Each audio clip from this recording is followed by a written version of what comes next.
Welcome to the SoFlo Vegans Podcast, where we spotlight the people, places, and events shaping South Florida's vegan community. I'm your host, Sean A. Russell, founder of Vegans Explore. In today's episode, we sit down with Love Life Café's founder, Veronica Menin, to talk about her journey, her vision for conscious living, and the evolution of one of Miami's most beloved vegan destinations. We'll also share our community response to the Casa Terra conversation, spotlight a few of our incredible community partners, and wrap up with a quick event recap highlighting what's been happening across South Florida. Whether you're vegan, curious, or just love good food and community, you're in the right place. Let's dive in. Today on the SoFlo Vegans Podcast, we're spotlighting one of Miami's original plant-based pioneers, Veronica Menin, co-founder and owner of Love Life Café in Wynwood. For nearly a decade, she's helped define what it means to live consciously through food, community, and compassion. When we met, I was just kind of diving into this wellness center, and Diego is an amazing cook. Like, he cooks so good. And I'm like, hey, we should have a cafe in the yoga studio, and can you help me make the menu? From humble beginnings, Love Life Café grew organically, one community member at a time. Like, we started in a little counter that Diego built himself inside of the wellness center. And we just really grew from the community coming and supporting us, and us getting square loans to, okay, we need to expand the kitchen, we don't have any money, let's get a square loan. And then more people would come, and then we just kept on growing and growing until the day that it was too big to be in the wellness center. And that was, I think, reinvent ourselves, number one. We moved from there to this place where we are now. And we were lucky enough to have a landlord that supported us, and he built the restaurant for us. And it was very simple. When we were here originally, we didn't have a walk-in cooler, we didn't have gas. It was just very basic. And all of a sudden, like, more people came. It was crazy. I think it was 2018, 2019. You just couldn't keep the line. Like, the line was out the door sometimes. Through the years, Veronica and Diego faced hurricanes, COVID, and even a buyout by the ex-CEO of Whole Foods, John Mackey. It was a really hard moment for us because first we said no, and then we were like, it was 2021, it was, and I was pregnant of him, and we loved we loved his mission. We're like, if we're ever gonna sell to anybody, because other people have approached us before, many investors or groups, people that want to expand us, but we're like, in the end of the day, they're gonna pressure us for money. They're gonna want us to change the menu, put meat in it, put dairy, put whatever, because the vegan business doesn't give you enough margins. It gives us enough, but not to a big investor that wants to see big money. So we're like, if we're ever gonna sell to anybody, these are people that I've always admired. John Mackey, I've read all his books. He inspired me to do what I do, conscious business. So we decided to go for it, and we spent 4 years married with them. We continue part of it, and they gave us full control of everything, which that's when we moved to the bigger space. Okay. So it wasn't really our investment. It was there, they had the vision to have, we were doing so well, they're like, we need more seats, we need to feed more people. And then the economy just took this weird route, food costs to the roof, labor became insane expensive, because it's expensive to live in Miami, right? Yeah. So my team needs to pay rent, so they need more money. So we started having to put more and more and more and more, to the point that they changed their direction. They don't want to have any more, the first vision of the wellness center changed. So our cafe didn't really fit in anymore. So instead of just closing down, we said, can we buy the business back? And they said, sure. takes back a little back and forth of negotiation, but we were able to buy it back this year. Congratulations. Thank you. Love Life's journey mirrors Miami's evolving vegan scene.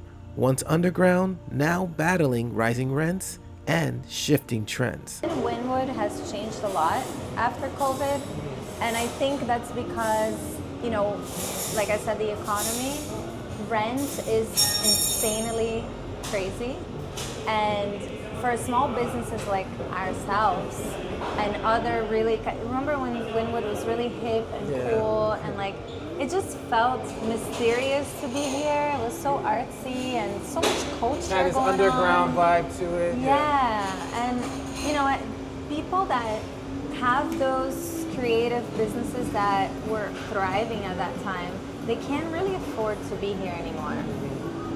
And like us, like rent is expensive for us too, like we're really barely making it, but we're gonna hang on until things get better. But the neighborhood has really shifted, and I think that has affected like the amount of foot traffic that we get and how exciting it is to go to Wynwood.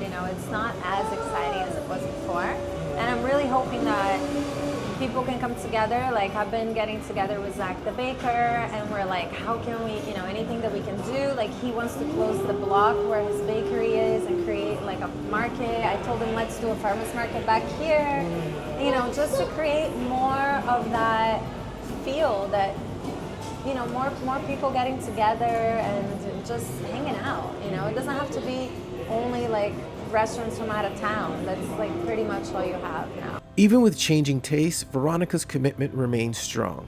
Real food made with integrity. In our restaurant, for example, we try to stick to whole foods. Like we make our own cheese. Our cheese is made from cashew and water. Our burger patty is homemade. Even like our picadillo is made from pea protein. Like we literally buy a bag of pea protein and we make the picadillo with pea protein. So we're not using the Beyonds and the Impossibles, and even though they are right now refining themselves, which I'm so excited about, we do have maybe a handful of dishes that we use. Like we have the cheeseburger with the Beyond Meat, and I can't even think of it. Like we have just a few things because you want also to satisfy that cheat day, right? Because everybody has the day that they cheat or they have to eat something indulgent that doesn't necessarily have to be the healthiest. But if you want to eat here every day, we have rice, beans, we have beautiful salads, we have things that are hearty, nutritious, and they are all whole foods. So maybe that's why we've managed to stay around, because we're not only dealing with imitation everything. We just want to make good food for everybody. You don't have to be vegan necessarily, but if you want to feel good after you eat and not fall asleep, during lunch, and try something new that tastes amazing and it's made with real ingredients. And that's, I think, where right now how we are adapting to that is the no seed oil fat. That's the trend, right? Yeah. But we've never, the funny thing is that since we opened in 2015, we have only used olive oil and coconut oil. Oh, okay. Always, forever.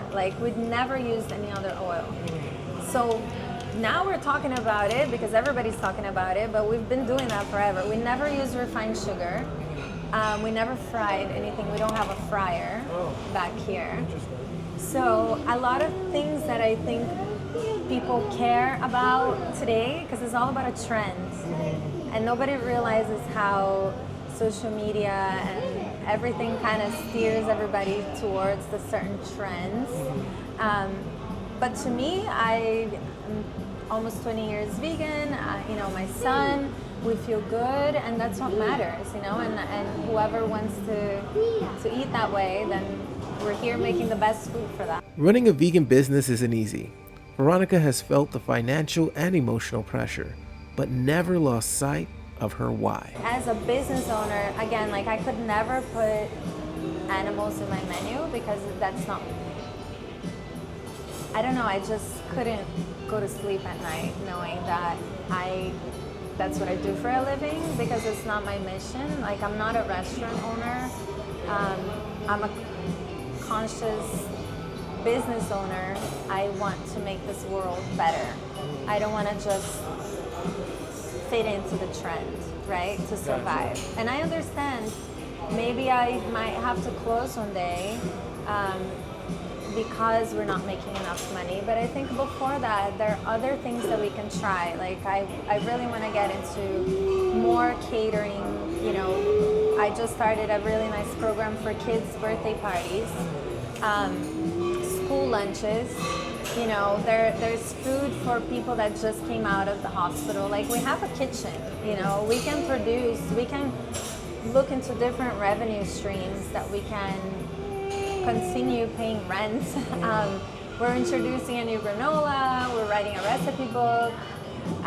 We're working on other things to keep, and marketing, right? Because if you make it cool to eat this way, people will come, people want to be a part of it. Now back at the helm, Veronica is expanding her impact through education, community, and creativity. We are partnering with a Montessori school that we may turn into a school, let's see. But right now we're doing their culinary program. Okay. So we teach every Friday. We're gonna launch the school lunch program for them, and I hope that's something that picks up, you know, and other schools want to join in. And there's gonna be a Love Life recipe book also coming, which we're gonna showcase some of our recipes. You know, we just reopened in June, so we have live music now on Saturdays, and new dishes. We have some new specials coming.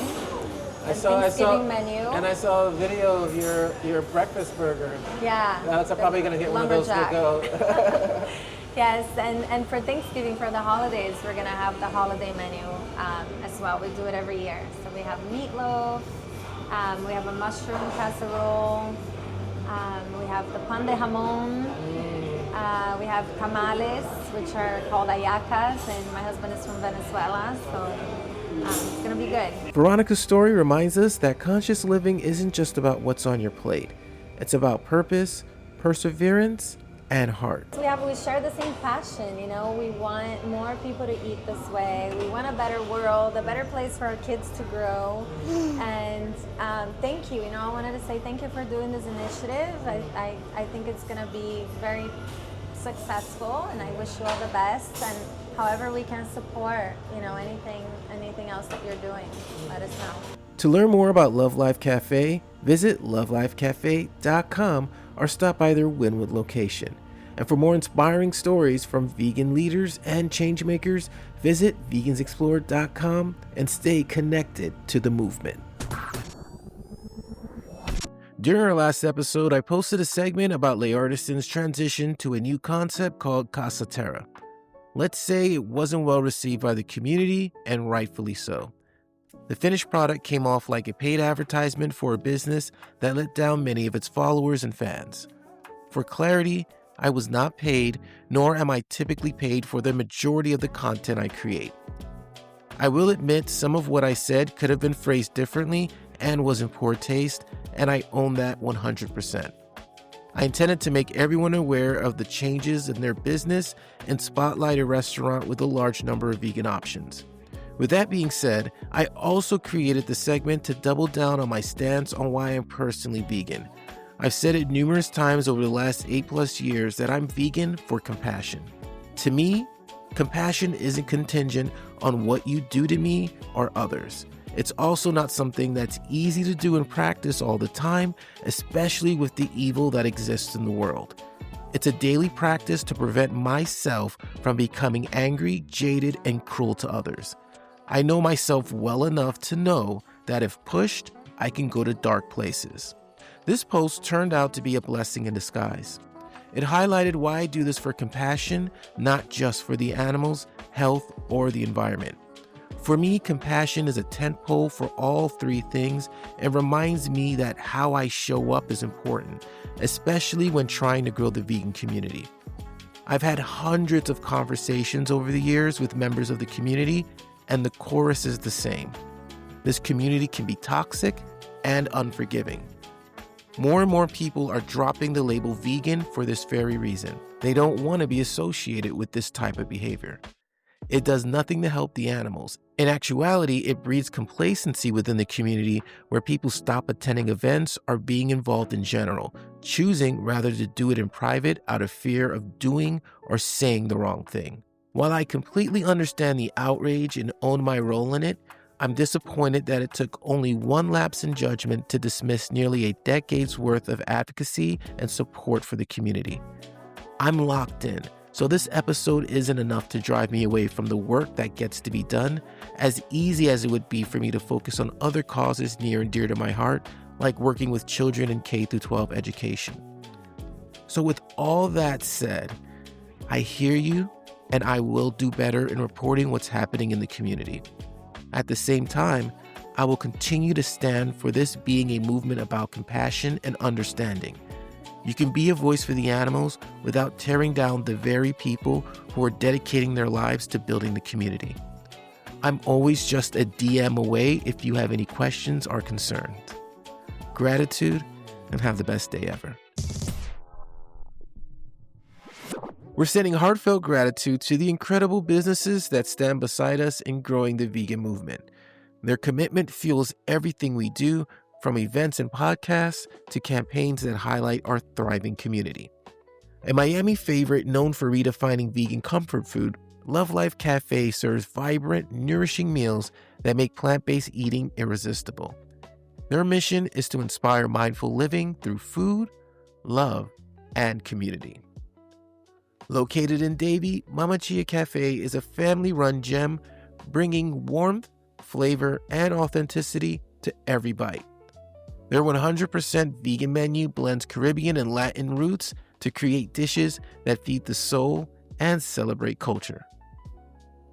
Located in Wynwood, Vegan Corner serves flavorful paninis, sandwiches, drinks, and offers an expanding selection of plant-based groceries featuring products from local creators like Pamela Wasabi and Sunny Speaks Vegan. This neighborhood spot is helping build a stronger, more connected vegan marketplace across South Florida. Registration is free for 100% vegan restaurants and vendors, with a one-time fee for businesses that sell animal products. It only takes 5 minutes to sign up and show your commitment to a kinder, healthier world. Becoming a community partner connects you to ongoing promotional opportunities, including complimentary features, media coverage, and optional paid upgrades for greater visibility.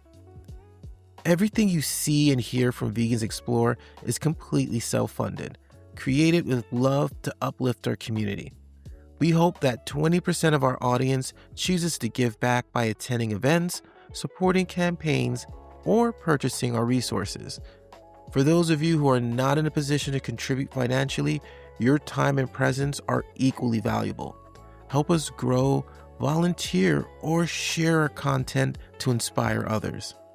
Visit vegansexplore.com/get-involved to discover how you can help make South Florida a global hotspot for veganism. Together, we can show the world that compassion is contagious. Let's take a look at what's been happening across South Florida in the vegan community. On Thursday, October 30th, join Rescue Dog Network at Darbster Restaurant in West Palm Beach from 5 to 9 p.m. Expect great vegan food, raffles, and a costume contest. A portion of the proceeds supports Pups in Need. And you can find Darbster Restaurant at 8020 South Dixie Highway. Details at rescue.network.org and darbster.com. Saturday, November 1st, celebrate 80 years of World Vegan Day with the Vegan Social Club in Palm Beach Gardens. Come for dinner, connection, and community. Suggested donation is $11.11, and guests purchase their own meals. Bring a non-toxic pumpkin to support Peace Farm Sanctuary. RSVP for the exact location. Also on Saturday, November 1st, stand with SoFlo Animal Rights for International Cube Day. Help expose the truth and speak for the animals from 6:30 to 9:30 p.m. 2 meetup locations are available: Miami Beach at 551 Lincoln Road Mall and Hollywood Beach at 1111 North Ocean Drive on the boardwalk. Those are just a few of the incredible events happening in our community. To see what's coming up next or to share your own event, visit vegansexplore.com/tour and join the movement. Thanks for tuning in to the SoFlo Vegans Podcast. If you enjoyed this episode, please leave us a review, subscribe wherever you listen, and send us a voicemail to share your thoughts. We might feature it on a future episode. You can find all these notes, links, and upcoming events mentioned in this episode at vegansexplore.com. This show is powered by the team at Vegans Explore, dedicated to building a stronger, more connected vegan community across South Florida and beyond. Until next time, keep supporting local vegan businesses, showing compassion, and helping us grow the movement. One bite, one event, and one story at a time.